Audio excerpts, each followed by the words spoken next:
अभी हाल का 2 से 3 दिन हुआ है, आपने खुशी हॉस्पिटल कोटवा का आपने सुना होगा न्यूज़ जी, के माध्यम से। जी। तो ऐसा क्या किया जाएगा कि अपने क्षेत्र में स्वास्थ्य सुविधा बेहतर हो सके? देखिए अपने सीएचसी तुरकहाँ में हाँ, कोई महिला डॉक्टर नहीं है। जी, जब वो आए थे यहाँ पे तो यहाँ से उन्होंने रिफर कर दिया पटरौना जिला अस्पताल के हुँ, लिए। और आपको बता दूँ जिला अस्पताल आप जाने में अगर 1 घंटा आपको पटरौना पहुँचने लगता है तो जाम में 1 से 1 घंटा लगता है आपको जाम पार ठीक करने में। बात। जिनके घर के परिवार लोग बीमार रहते हैं। देखिए, मैं अपने जन संवाद कार्यक्रम में इस विषय पर बोलता हूँ हुँ, और क्या है कि हॉस्पिटल बनाने में रुचि है, हुँ, लेकिन हॉस्पिटल चलाने में रुचि रुचि नहीं है। नहीं, डॉक्टर नहीं है। हॉस्पिटल है तो डॉक्टर नहीं है, डॉक्टर है तो दवा नहीं है और दवा और डॉक्टर हैं तो सीरियस केस को अटेंड करने की क्षमता नहीं है। अब एक डॉक्टर है और 200 मरीज हैं, कैसे देखेंगे? हॉस्पिटल्स को नए हॉस्पिटल बनाने की जगह जो ऑलरेडी हमारे पास हॉस्पिटल है, वहाँ डॉक्टर्स की संख्या बढ़ाई जाए, वहाँ मेडिसिन और जो पैथोलॉजी का पार्ट है उसको बढ़ाने की ज़रूरत है। वहाँ पर जो इंफ्रास्ट्रक्चर, ह्यूमन इंफ्रास्ट्रक्चर ज़्यादा से ज़्यादा डॉक्टरों की संख्या, गायनी के अलग हो जाए, हार्ट के अलग हो जाए आपके कार्डियो के अलग हो जाए, फिर आपको नेफ्रो के अलग हो जाए, अलग-अलग डिपार्टमेंट के डॉक्टर्स होने चाहिए, वो सुविधा नहीं हो पा रही है। हम नए-नए हॉस्पिटल बनाने में रुचि रख रहे हैं। ये हॉस्पिटल अरे पीएससी है उसको सीएससी बनाए, क्या कर लोगे वही। बना के? जो पीएससी है उसी को अच्छा करो ना, उसी में आप 4 डॉक्टर की अपॉइंटमेंट कराओ, हो जाएगा, कोई दिक्कत नहीं है। या जहाँ सीएससी है वहाँ 4 डॉक्टर और बढ़ाओ, डॉक्टरों की संख्या बढ़ाने की ज़रूरत है। हॉस्पिटल की संख्या बढ़ा-बढ़ा करके आप डॉक्टर दे नहीं रहे हो, तो दीवालें नहीं ना लोग देखभाल करेंगी। इस क्षेत्र में हॉस्पिटल बनाने की जगह पे जो हॉस्पिटल ऑलरेडी हैं उनको अपग्रेड करना, उनमें डॉक्टरों की संख्या बढ़ाना, उसमें दवाई की का स्टोरेज बढ़ाना, उसमें पैथोलॉजी का जो टेक्नीशियन होते हैं, एक्स-रे टेक्नीशियन हो, लैब टेक्नीशियन हो, जो अलग-अलग जाँच करने वाले लोग हैं, उस तरह के पैथोलॉजी के जो एक्सपर्ट्स हैं, उन लोगों की इस इलाके में ज़रूरत है, इस हॉस्पिटल्स में ज़रूरत है। और उस पर देखिए हॉस्पिटल को चलाने का मामला मेन है। अब रुचि बनाने में ज़्यादा है लोग, हॉस्पिटल बना दो, बट चलाओ नहीं उसको।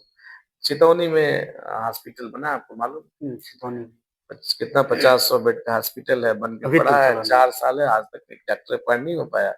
अब आप हॉस्पिटल तो बना देंगे, वो आसान है, बनाने में इंटरेस्ट है, हुँ, बट चलाने में चलाने नहीं। में इंटरेस्ट नहीं है। और चलाने के लिए भई अब डॉक्टर्स चाहिए, डॉक्टर नहीं रहेगा तो मरीज़ कैसे आएगा? यही स्थिति यहाँ तुर्कान में एक स्कूल है, टीचर ही कैसे नहीं दूर है। होगी?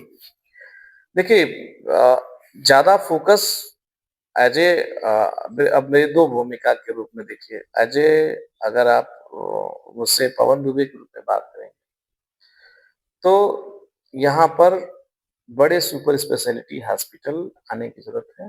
प्राइवेट हॉस्पिटल्स की संख्या बढ़ाने की ज़रूरत है।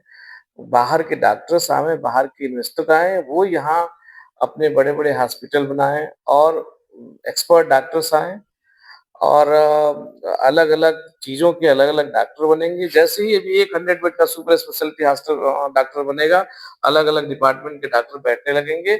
80% हॉस्पिटल की समस्याएँ जो आजकल आप सुनने में आ रहा है कि बच्चे की प्रॉब्लम हो गई, किडनी निकाल दिया, ये कर हुँ, दिया, हुँ, ये सब समस्या ऑटोमेटिक खत्म हो जाएगी। अब आप मुझे एक चीज़ बताइए, कोटवा में हुँ। ये घटनाएँ लगातार हो रही हैं। लगभग वो 8 साल से संचालित है वो हाँ, खुशी हॉस्पिटल। मैं किसी व्यक्तिगत लगभग हॉस्पिटल 6-7 मैं बता रहा हूँ, जी, 6-7 केसेस हो गया।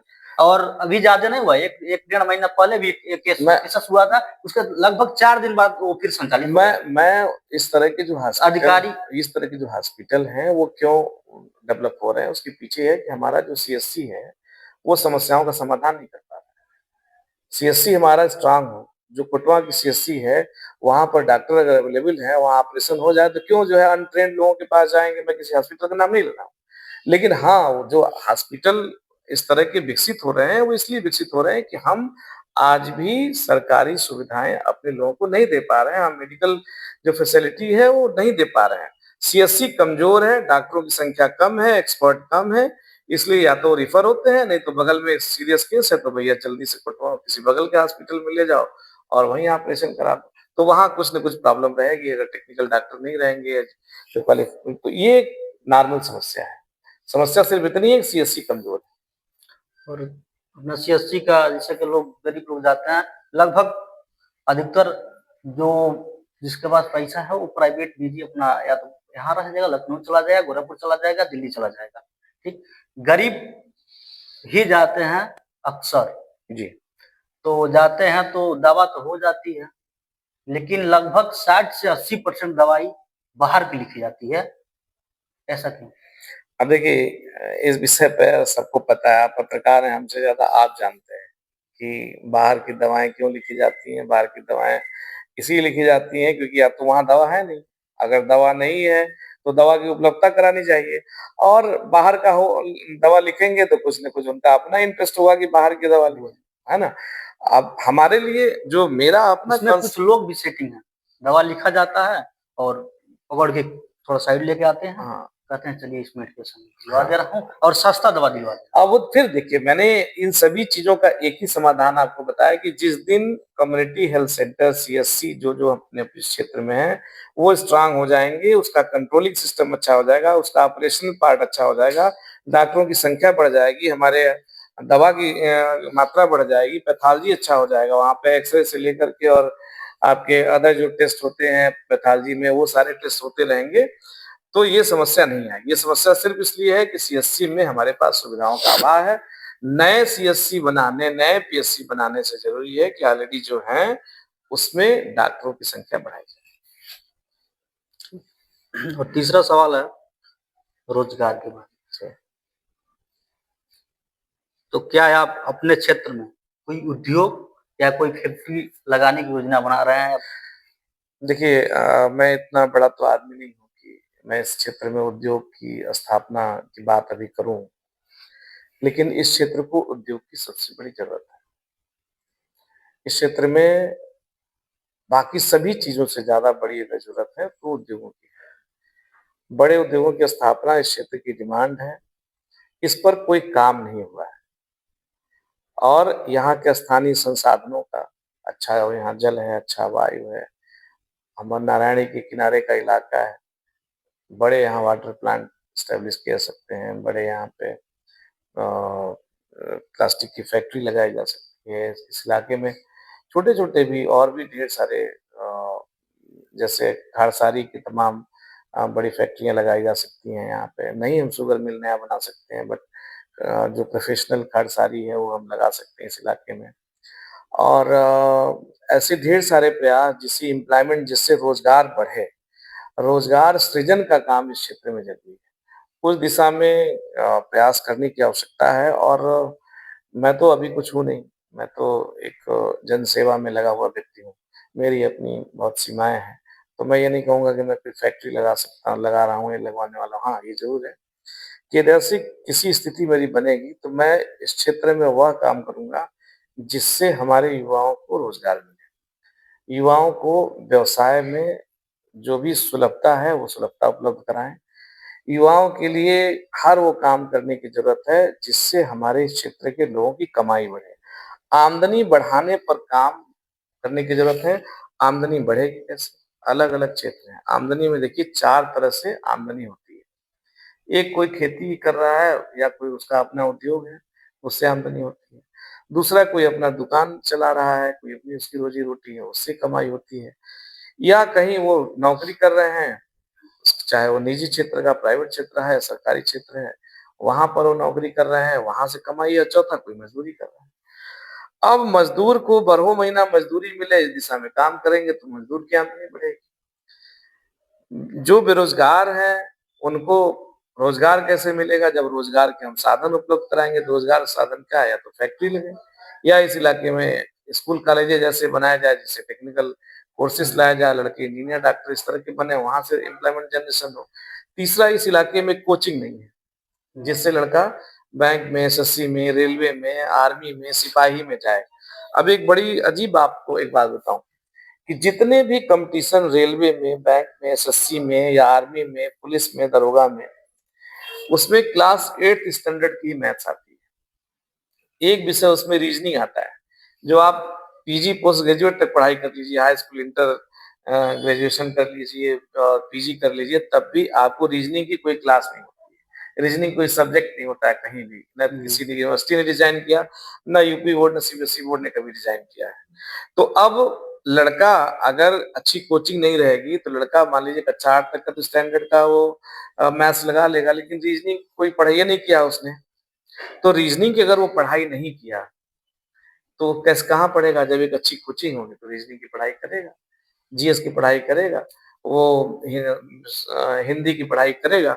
तो हमारे इलाके की में एक बड़े कोचिंग की जरूरत है, जिससे हजारों की संख्या में हमारे यहाँ से भी लड़के रेलवे में, बैंक में, एसएससी में, इन सब जगहों पर, आर्मी में, सिपाही में जाएं। तो ऐसे छोटे छोटे प्रयास, इस इलाके में कोल्ड स्टोरेज नहीं है, कोल्ड स्टोरेज की स्थापना करें। 500-500 किसान भी कोल्ड स्टोरेज से जुड़ जाएंगे तो 2000 किसान हो जाएंगे। 4-5 कोल्ड स्टोरेज खुल जाए, 2000 किसानों के जीवन में उन्नति हो जाएगी। मंडी की स्थापना कर दीजिए, 1000-2000 लोगों को मंडी से संबंधित कारोबार मिल जाएगा। आपने खेती के बारे में कहा जी। तो मैं इस साल किसानों को 2 रुपया केला बचा है, 2 जी। रुपये से 3 रुपया, जिनका 72 केला है लगभग 3 रुपया बीघा है, नहीं तो 2 रुपया।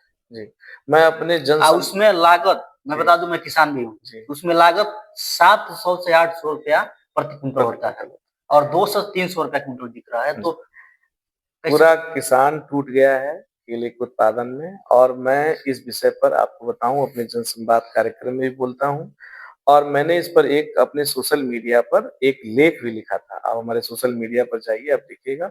हमने जो केला 2 रुपए 3 रुपए किलो बिका है, लेकिन वो गोरखपुर पड़रौना बाजार में 50 रुपए ही उसमें 50 रुपए बिका है। तो इसका मतलब जो आज भी बिक रहा है, जो 47 रुपए 48 रुपए जो प्रॉफिट, जो बीच का गैप है, वो कहीं न कहीं बिचौलिए खा रहे हैं।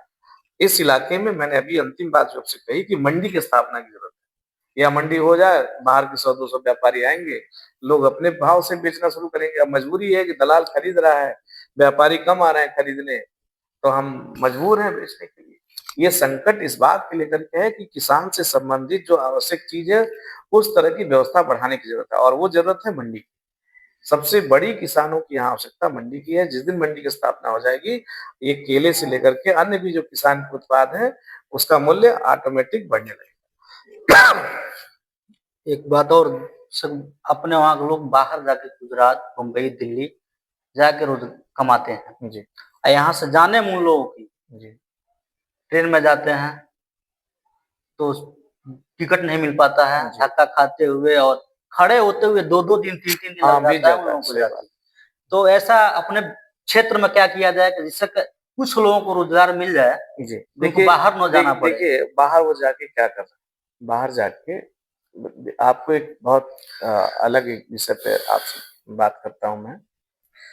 डॉक्टर भीमराव अम्बेडकर साहब ने, बाबा साहब ने एक बात कही 1930 में।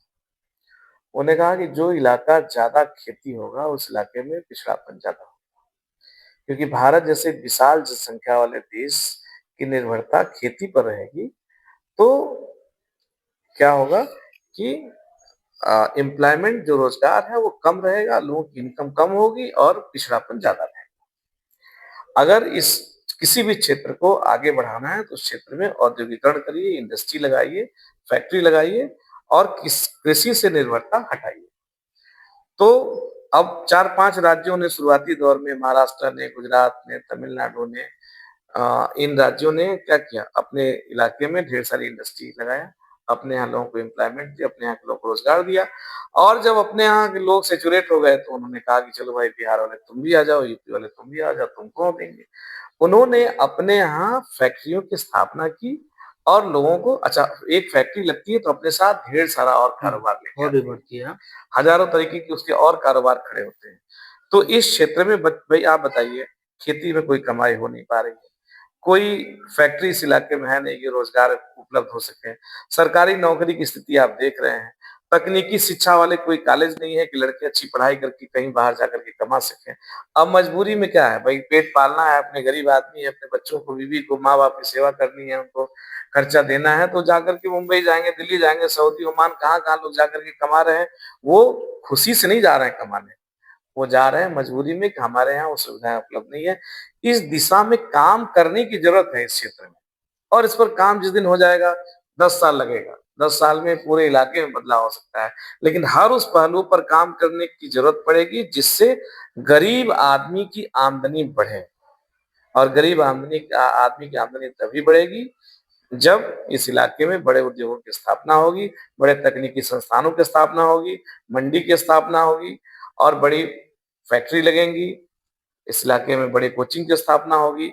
तब इस इलाके में एम्प्लॉयमेंट जनरेशन कुछ गवर्नमेंट फील्ड में जाएंगे, कुछ निजी क्षेत्र में जाएंगे, कुछ फैक्ट्री में जाएंगे, कुछ मजदूरी रेगुलर का मिलेगा, कुछ किसानों का मंडी के नाते आय बढ़ेगी।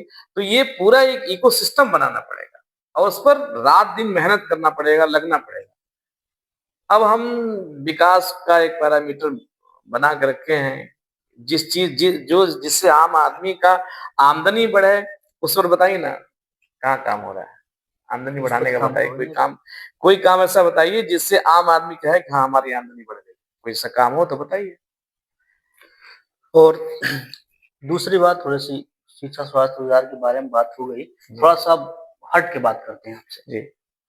तो आप देख रहे हैं गैस की किल्लत, सरकार कह रही है कि हमारे पास पर्याप्त है, हर जिले के अधिकारी भी कह रहे हैं हमारे पास पर्याप्त गैस है, और लोगों को पता चलता है, हम लोग जाके पूछते हैं तो 4-4 बजे के आके लाइन लगाते हैं और दिन भर रहने के बाद भी गैस नहीं मिल रही है, 3-3 दिन 4-4 दिन लग जा रहा है गैस लेने में। देखिए ये एक संकट है देश में और ये बात कहना कि गैस की किल्लत नहीं है ये उतना ही बड़ा असत्य है जैसे हम कह दें कि सूरज सुबह उगा ही नहीं है ना।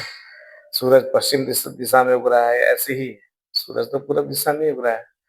तो लाइन जगह जगह लगी हुई है, तो लाइन तो बता रही है ना कि भैया जो है गैस लोगों को नहीं मिल रहा है। जहाँ ऑनलाइन बुकिंग होती थी दरवाजे पे लेकर के आता था, आज हजारों की संख्या में लोग लाइन लगा के खड़े हैं, तो किल्लत है। और ये एक मिसमैनेजमेंट है। हमें अनुमान जो ऊपर बैठे हुए लोग हैं, ये उनकी जवाबदेही है, जिम्मेदारी है कि कोई घटना अगर इंटरनेशनली अंतर्राष्ट्रीय स्तर पर हो रही है तो उसका क्या प्रभाव हमारे देश पर पड़ेगा, हमारे क्षेत्र पर पड़ेगा, हमारे लोगों पर पड़ेगा, हमारे परिवारों में पड़ेगा, उसका अनुमान लगाने के लिए ही हमारे लोग बैठे हुए हैं ऊपर, जिनको हमने चुन के भेजा है।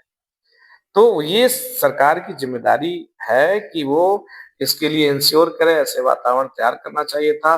कहीं न कहीं हमें बैकअप सिस्टम अपना लेके रखना चाहिए था और वो नहीं हो पाया है और अभी ये कितना लंबा चलेगा नहीं पता। आज हमने सुबह देखा है सोशल मीडिया के थ्रू, जो बाहर लोग गए हैं कमाने, फिर से स्टेशनों पर भीड़ लग रहा है घर आने के लिए। ये क्यों, लोगों को गैस नहीं मिल रही है, खाना नहीं बन पा रही है, तो करेंगे क्या? बिल्कुल, बिल्कुल ये तो एक अपने वहाँ एक है कि थोड़ा सा लकड़ी से काम चल जाएगा, भोजन बन जाएगा, भोजन मिल जाएगा। ठीक बात। लेकिन इससे बुरा हाल तो शहरों में है। शहरों में मान लीजिए हम तो गांव में लकड़ी से काम करा लेंगे, लेकिन उन घरों में जहाँ चूल्हे नहीं है, अब जिन लोगों ने टाइल्स लगा रखा है, वो कहाँ लकड़ी जलाएंगे और वो लकड़ी लाएंगे कहाँ से? तो ये संकट तो है। वही